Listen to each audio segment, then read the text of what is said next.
This episode of Onward to Victory is proudly presented by our good friends at West Coast Screen Printing and Embroidery at wcscreens.com. You've heard their name for years now, and for good reason. If you have needs with screen printing, embroidery, customized promotional items for your company, organization, or more, head over to wcscreens.com and get with my pal Tony and the rest of his team. They have nationwide shipping, wholesale pricing, and exemplary customer service. Not only are they big supporters of this podcast, but, like you, they are also diehard fans of the Fighting Irish. Score a touchdown with wcscreens.com. And on with the show.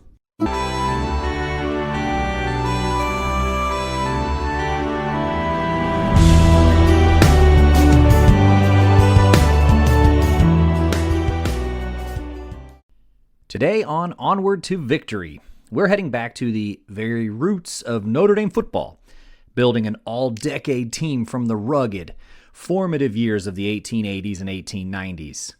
This was a time before helmets, before packed stadiums, when the game was raw, the schedules were short, and the foundation of something special was just beginning to take shape. From early captains and trailblazers to the steady hands that guided a very young program, we're piecing together the names that helped spark it all. So step back in time with me and buckle up those chin straps, Irish fans. This is Onward to Victory. Onward to victory. We're going inside them. We're going outside them. Inside them and outside them. And if we get them on the run once, we're going to keep them on the run. And we're not going to pass unless our secondary comes up too close. But don't forget, man, we're going to get them on the run. We're going to go. And we aren't going to stop until we go to that goal line. Don't forget, man, today's the day we're going to win. They can't lick it. And the back out of the ball. First we're going to man with that. Fight. What do you think, man? The song is Canute Rockney by Joseph Rakish, a good friend of the show, and that means one thing and one thing only. Hello, friends, and welcome back to Onward to Victory, a Notre Dame football podcast. My name is Alex Painter, and as always, stoked to be here. We got some work to do today, but first, I'd be remiss if I didn't mention that this show is and has been for a very long time sponsored by West Coast Screen Printing and Embroidery. You can find them at wcscreens.com. West Coast Screen Printing and Embroidery, when the time comes. They're the ones you want in your corner, delivering every time, especially for those fans of the blue and gold.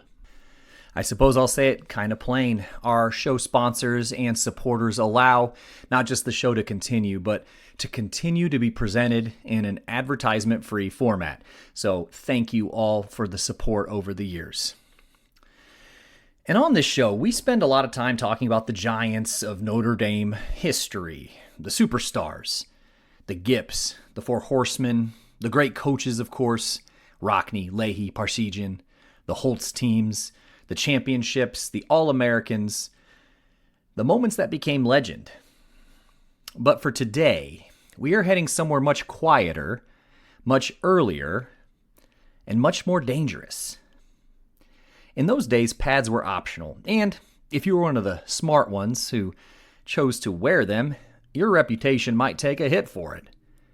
John W. Heisman, yes, that Heisman, described the early days of college football this way, quote, "One who wore homemade pads was regarded as a sissy.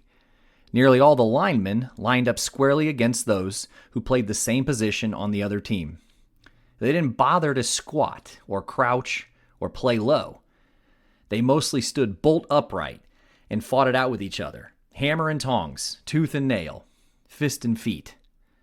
Fact is, you didn't stand much chance making the line in those days, unless you were a good wrestler and a fair boxer," end quote. So, over the next stretch of episodes, we're going to build something fun. An all-decades Notre Dame football team, moving step by step through the program's history and selecting the players who best represent each era. Not just the biggest names, although undoubtedly there will be some of those, but the men who defined their time, helped shape the program, and laid the groundwork for anything that followed. And to begin, we have to go back to the beginning of Notre Dame football itself, the 1880s and 1890s. For this episode, these two decades are combined for a simple reason. Between 1887 and 1899, Notre Dame football was still very much in its formative years. Truth be told, that formative label could just as easily stretch for another decade, maybe two, beyond this period. The sport itself was new on college campuses across the country. Schedules were irregular. Teams often played only a handful of games each season. But the game was still slowly taking root. Along the way, we will take a few brief detours into the history of the university along these years, and it quickly becomes clear that the university and its football program kind of grew hand in hand, each developing alongside the other, as Notre Dame found its footing at the turn of the century. So we're going to cover 11 seasons total. During those, Notre Dame played 50 total games, and they compiled a 31-win, 15-loss, and 4-tie record. So about a .660 winning percentage. For a program that was still organizing itself and figuring out what college football even looked like, those numbers do tell us something rather important. And that is, even at the very beginning, Notre Dame was more often successful than not. But leadership during this period, this early period, was fluid. 4 different men served as head coach during these years, and that's James L. Morrison, H.G. Haddon, Frank E. Herring, and James McWeeny. Of that group, Frank E. Herring would become the most influential figure. He guided the team through several seasons in the late 1890s and helped bring some stability to a program and a sport that was still kind of slowly inventing itself. And even that structure was not always in place. Several seasons were played without an official head coach at all. Years like 1887, 1889, 1889, 1892, and 1893, the team was essentially student-run, guided by captains, and organized more like a club than a modern college football program that we recognize today. For Notre Dame, there was no program during the 1890 and 1891 seasons. Yet, even in that kind of loose and informal environment, Notre Dame football began to take shape. The players who stepped onto those early fields, often with little fanfare and little structure, were laying the first stones of what would eventually become one of the most storied traditions in all of college football. So today we begin our journey at the beginning. The all-decades team, Notre Dame football, 1880s and 1890s. For some quick staging, let's start quickly at the very beginning.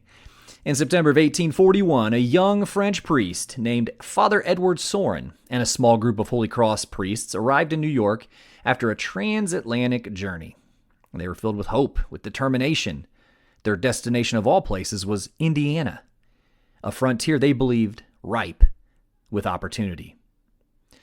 After traveling inland by water and spending a year preparing in Vincennes, Indiana, Sorin and 7 companions set out in November 1842 for South Bend. With little more than a wagon, a cart pulled by oxen, and a few horses, they began a grueling 250-mile journey through one of the harshest Indianas on record. Historian Chet Grant later wrote that the group, quote, hit the line in the teeth of unseasonable inclemency, end quote. That's a Chet Grant line for you right there. They only advanced about 5 miles that first day through the bitter wind, snow, and cold. But at last, on November 26, 1842, the exhausted travelers arrived. Father Sorin wrote to Father Basil Moreau that although everything was frozen, the landscape was beautiful, the snow-covered lake appearing to him as, quote, a symbol of the stainless purity of Our Lady, end quote. Inspired by that vision, Sorin established Notre Dame du Lac, Our Lady of the Lake. The early campus was humble: a small log chapel, a clapboard house, and an equipment shed. That's about it. By the spring of 1843, though, Sorin and his brothers completed Old College, which served as both a dormitory and a classroom, and then the school opened that fall. Old College still stands today, by the way. But the institution grew slowly and not without difficulty. Many early students were immigrants or children of immigrants, and Soren had to navigate the nativist hostility common in the United States at that time. Future presidents of the college would have similar barriers to face.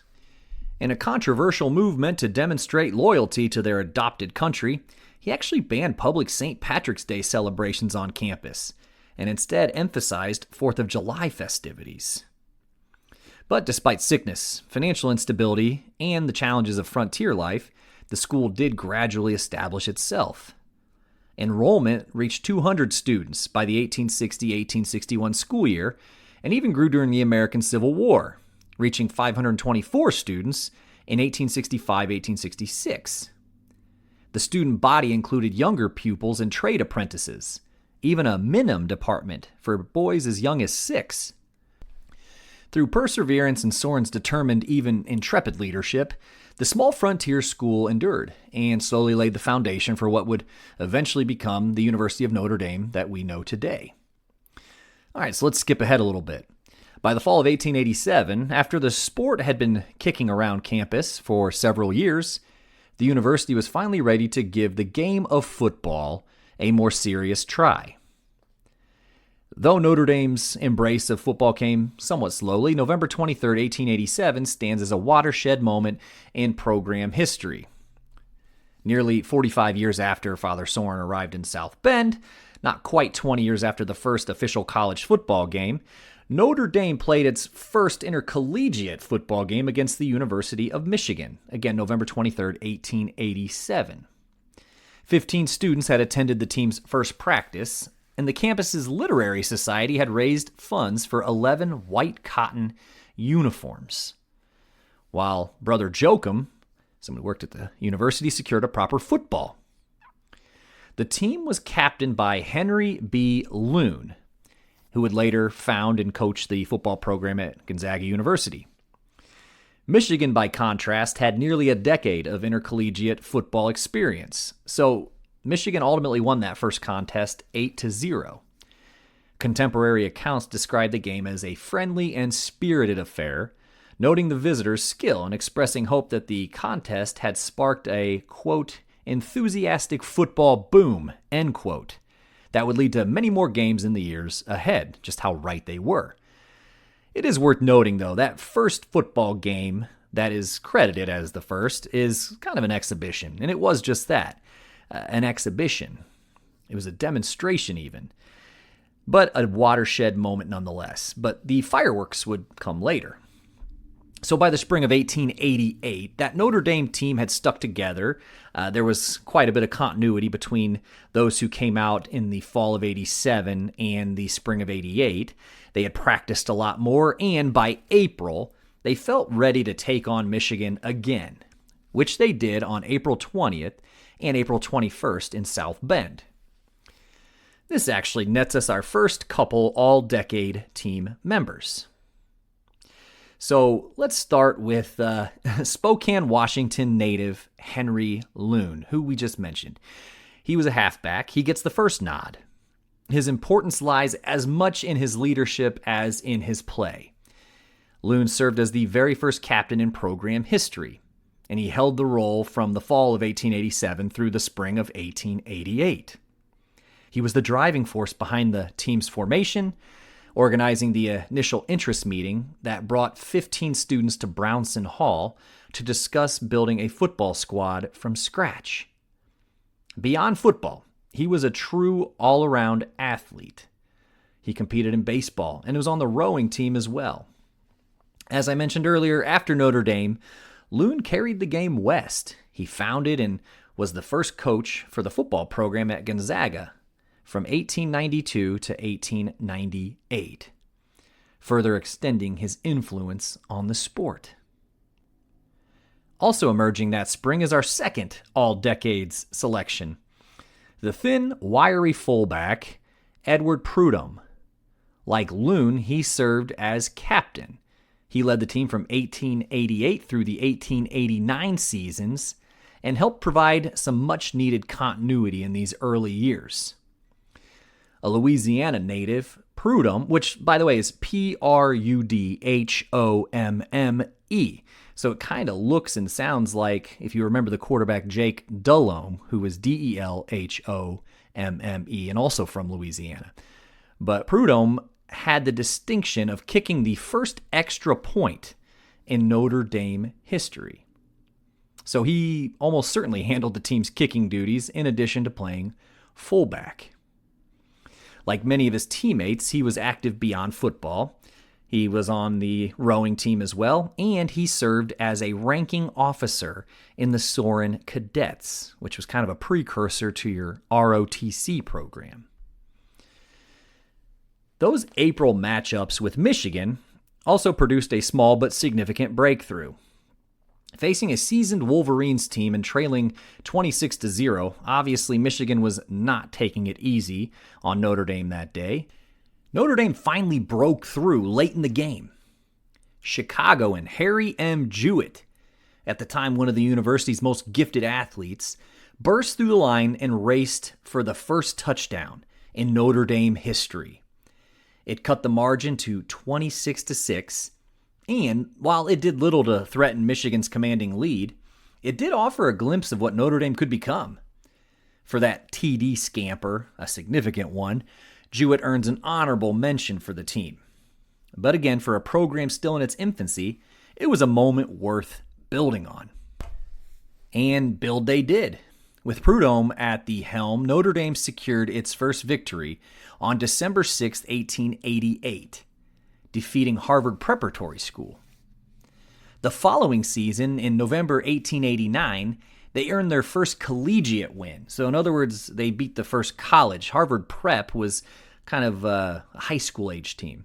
But they shut out Northwestern 9-0, and they took another step toward legitimacy. That Northwestern game, though, again played in November of 1889, underscored just how brutal early college football could be. Notre Dame lineman Joe Hepburn reportedly fractured his jaw and lost, quote, a row of teeth, end quote, while Prudhomme himself nearly had an eye gouged out, according to newspaper accounts from across the country. One of the priests on Notre Dame's campus later recalled that players were still being brought back to campus in ambulances a week later. Whether he was embellishing a bit, we'll never know, but you could tell he was none too impressed with the condition the lads were coming back to campus in. So this was, again, still a violent, punishing brand of football, one that really wouldn't go anywhere for quite some time. But still, Notre Dame gave as well as it got. Employing the Princeton-style flying wedge, which would soon be outlawed because it was dangerous, the Irish used mass and momentum to drive forward, helping open lanes for teammates like Ed Cody to punch in a touchdown. It was crude, physical, and effective, and it showed that this young program was beginning to both find an identity and maybe a little bit of edge too. But we are not quite finished with that Northwestern game just yet.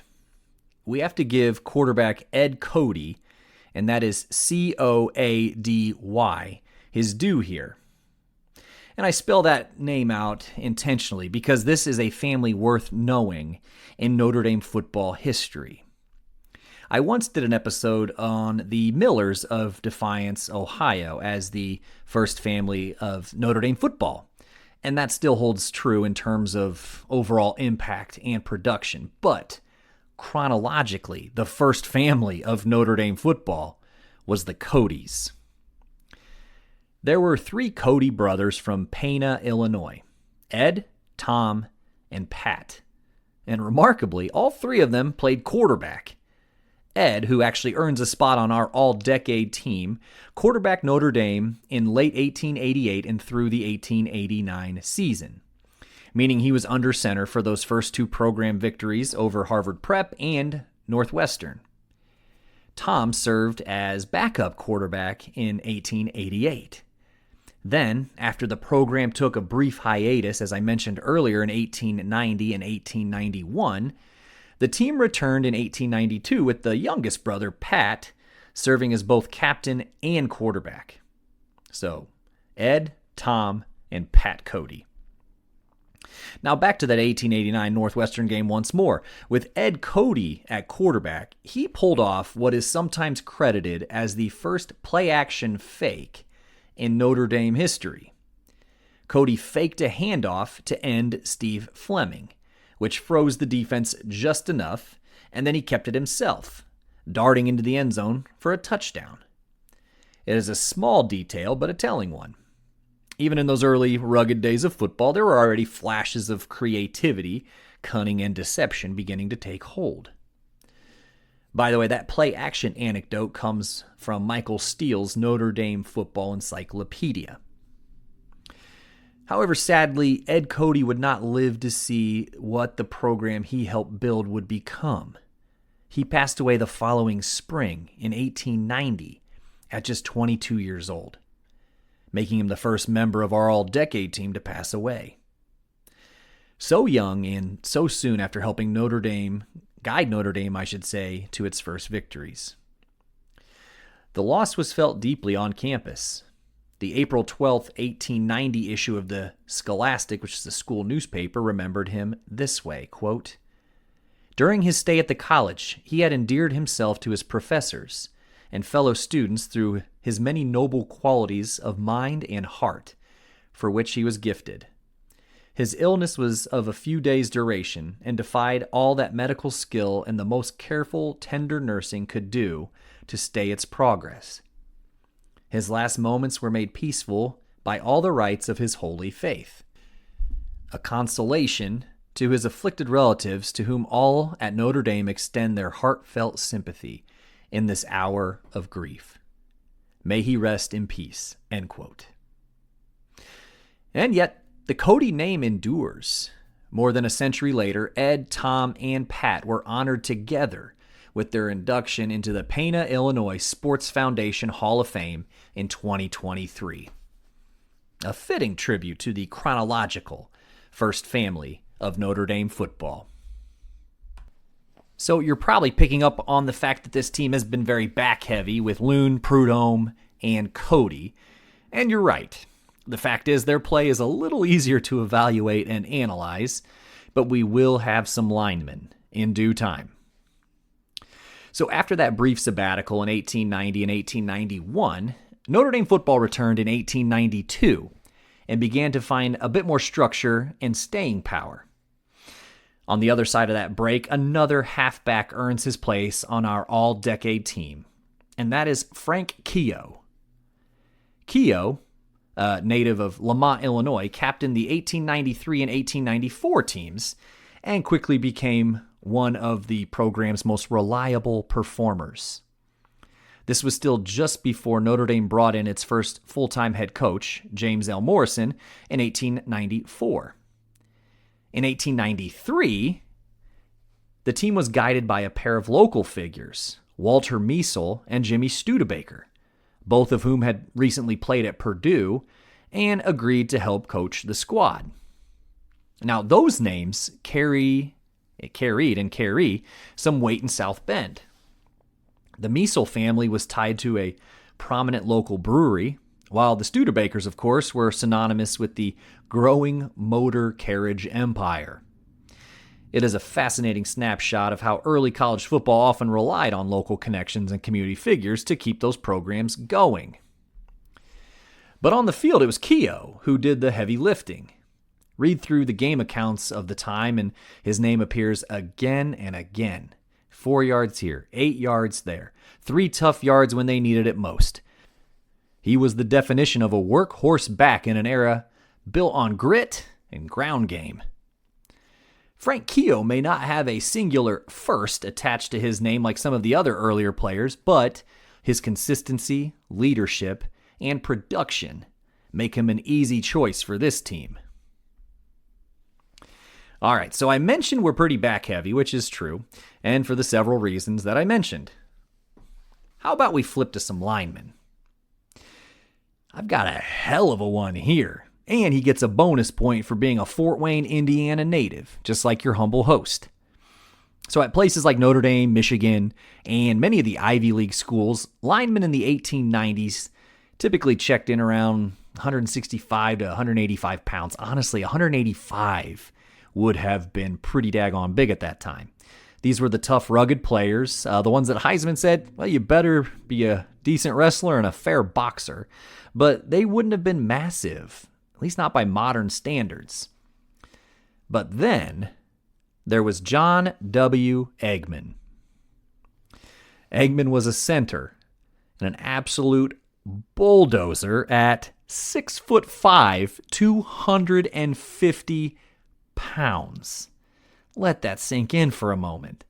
In an era, again, where most linemen were pushing 170, maybe 180 pounds if you were considered big, Eggman outweighed his peers by 60, 70, even 80 pounds.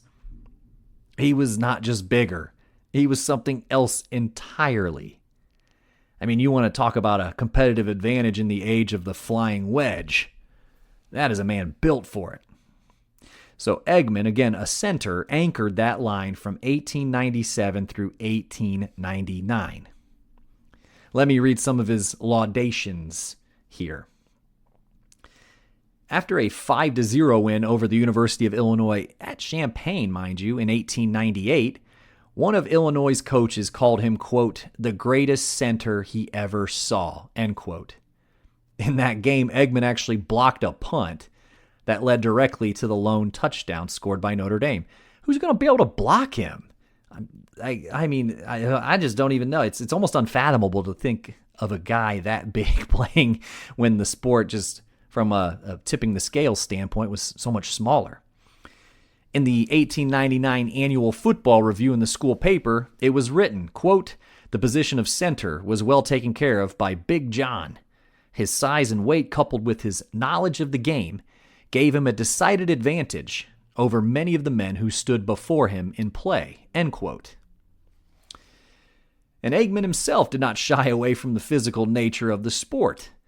Writing in a February 1898 issue of the school paper, he offered this perspective, quote, college football to the uninitiated spectator, or more especially to a shallow-cheeked onlooker, appears brutal.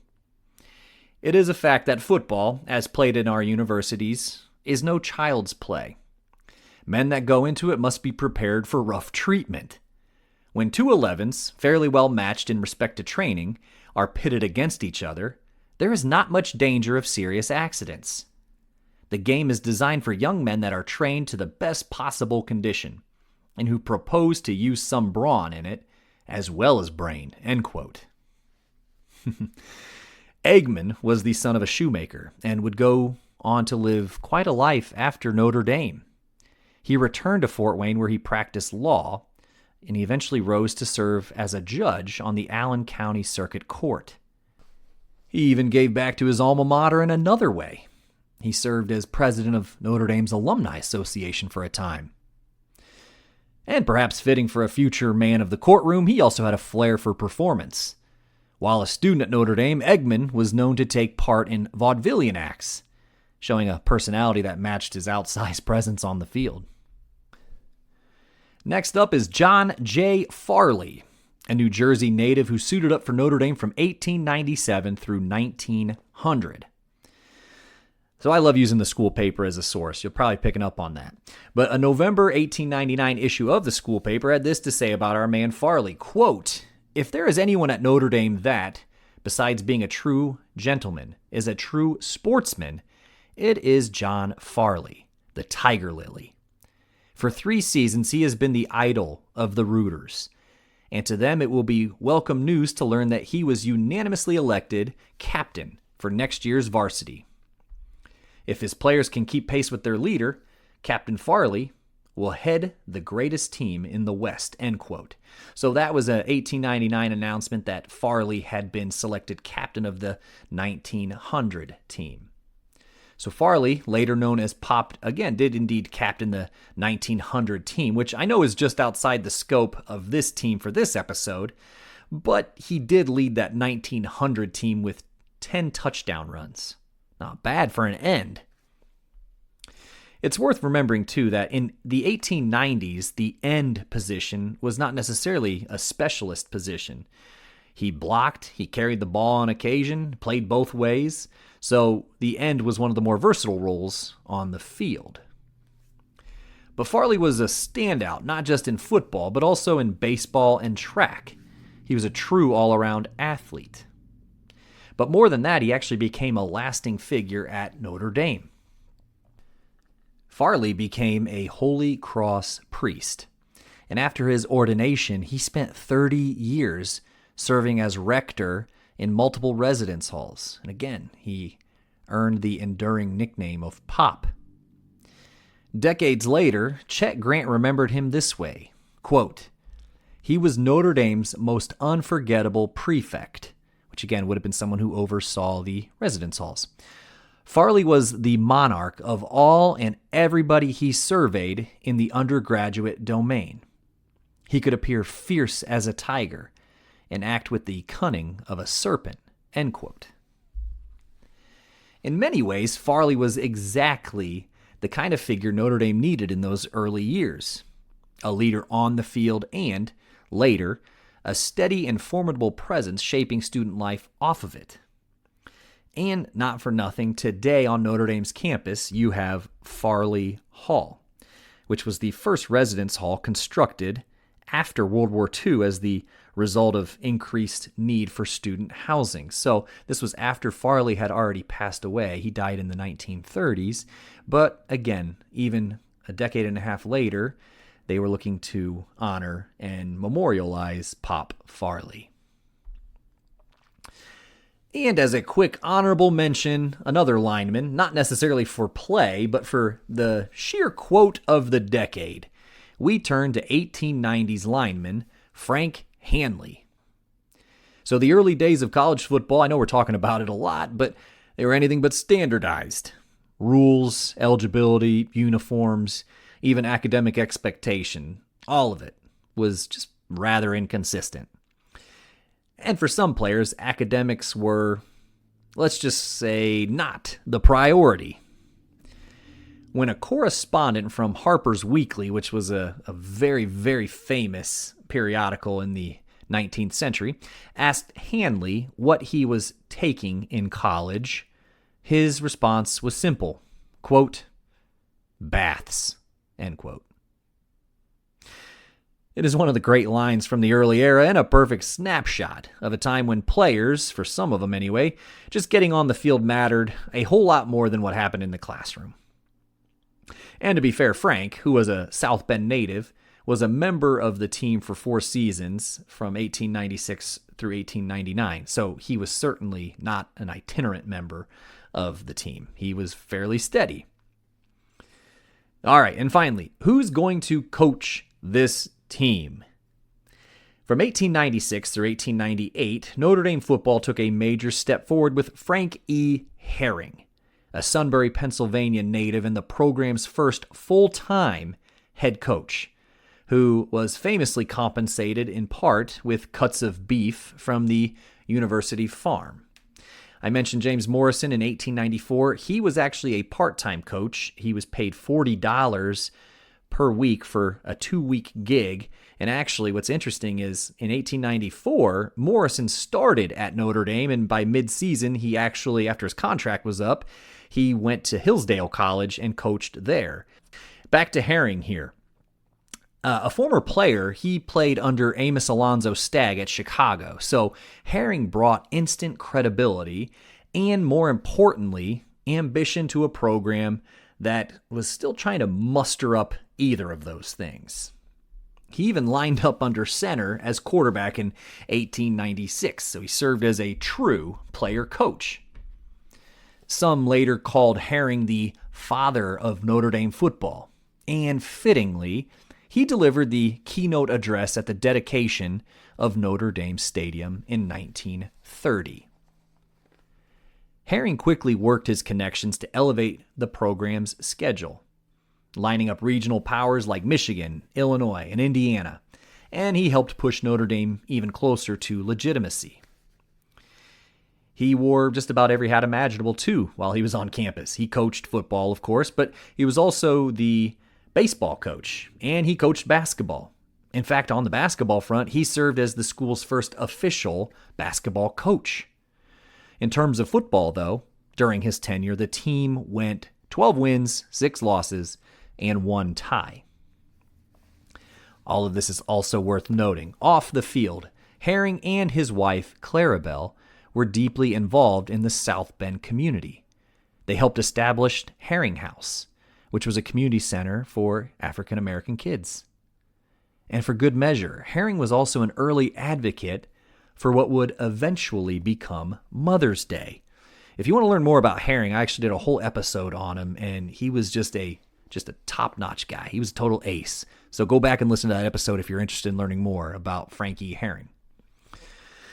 Okay, so let's recap. Who makes up this vaunted all 1880s, 1890s Notre Dame football team? At halfback, the man who started it all, Henry Loon, Notre Dame's first captain and the organizer of the program itself. Alongside him in the backfield, another halfback, Frank Keogh, the steady workhorse runner who carried the program through the early 1890s and captained the 93 and 94 squads. At fullback, we have Edward Prudhomme, the early leader who captained the team through its first victories and accounted for Notre Dame's first extra point. At quarterback, you have Ed Cody, field general of those first wins, and a pioneer of early offensive creativity, and part of, again, the first family of Notre Dame football. Up front at center, you simply can't miss him. He's John Eggman, the 250-pound outlier, a dominant force in an era that likely had never really seen anything like him. Out at end, you have John J. Farley, the Tiger Lily, a dynamic all-around athlete, future captain, and lifelong pillar of Notre Dame as Pop Farley. All right, your honorable mentions. Harry M. Jewett for scoring that first touchdown in program history. And, of course, Mr. Frank Hanley for delivering perhaps the greater quotes of the era. And leading it all from the sideline, Frank E. Herring, the program's first full-time head coach, a builder in every sense of the word, and as it turns out, an early champion of Mother's Day. Well, damn, that was fun. And we are just getting started. We've got a whole lot more decades to go, and I cannot wait to see how this team evolves as the game itself begins to take shape. Now, you're listening to this show, so you're interested in Notre Dame football history. Did I miss anyone? I very well might have. If you got a name, a story, or a case to be made, shoot me an email at onwardtovictorypodcast@gmail.com or send the show a message on Facebook. I'll read it on the air. It'll be kind of fun. But for now, it is time for me to sign off. I hope you've enjoyed this episode. Episode 116, we kick off our all-decades team. The 1880s and 1890s are fun, and it's only going to get better. This has been Onward to Victory, a Notre Dame football podcast. And in kindness, I am your host, Alex Painter. And as always, friends, go Irish.